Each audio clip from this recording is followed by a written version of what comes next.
Hello YouTube. In this video I'm going to show you how to do a base configuration setup for your Linux Mint install.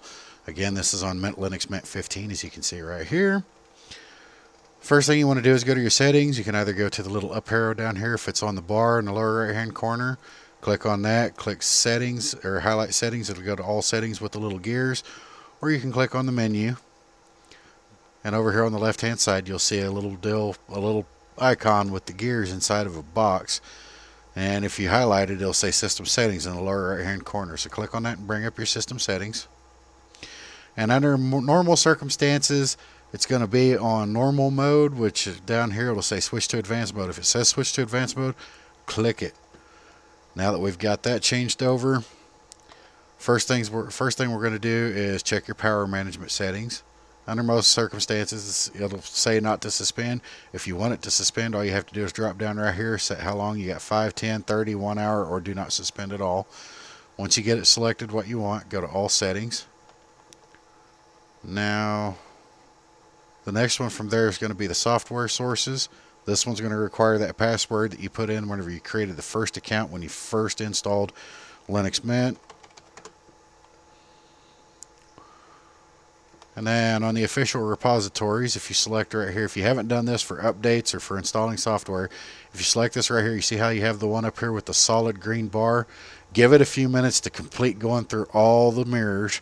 Once it's done, whatever one has the solid green bar, you select that one and select apply. We'll want to do that for both the main and base. Ignore the PPAs. Go to the additional repositories and you can select both of these and then hit update cache. Once it's completed, you can close this one down, and then you will go to the other settings. However, you see this one here that says local repository. If it starts giving you errors about not being able to find all the repositories, if you deselect that one and leave it on just the archive getdeb.net, you won't have all that problem. The errors won't pop up. It's not a big deal. It's just that the repositories that it says that it's looking for aren't there.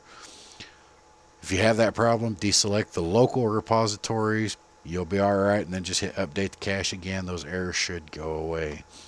Once you get done with that, you can ignore the application keys and maintenance. Just close this out. And then we're going to take a look at the login screen. Put in that password again. And if you have 15, you can change all these. If you're going to update from 15 to 16, or if you have 16, all you're going to have is cloud and a different one. I'm not going to tell you what it is yet. I'll show you in a video soon. If you're going to update, you want to make sure you select clouds and leave it on the clouds, so that way you can do the update and you won't run into problems. If you're running black and blue or any of these others, you're going to have a serious problem. Make sure you select it back to clouds before you try to do the update. I will have an update video released soon for those who are running 15, so just bear with me. I will have one made and it'll be on here.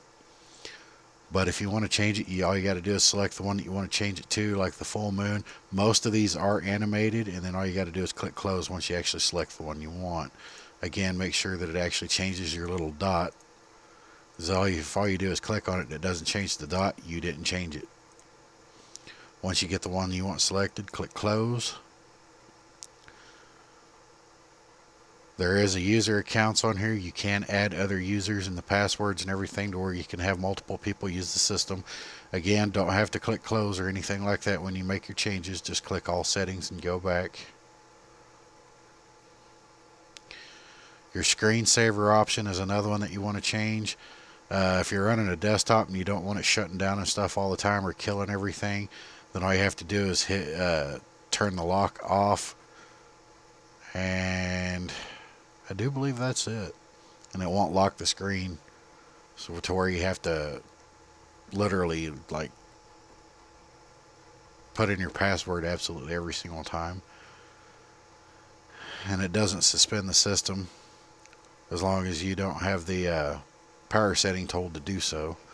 But you can have it turn the screen off. There are no actual screensavers in this. I'll have a video later for you to show you how to install screensavers. But for the most part, just like Ubuntu, they've done away with the screensavers. It just dims the screen and then turns it off. It'll force the screen to go into a low power standby system. Now for the hot corners, this corner right here is a corner that you commonly use. You don't want the expo coming up all the time. So it'd probably be better off to change the expo to the top right corner and then set this one to disabled and then go back to all settings. Desktop. Select show trash, show mounted volumes, show network servers. Now you have your network folder, your trash folder, and everything else. Go back to all settings.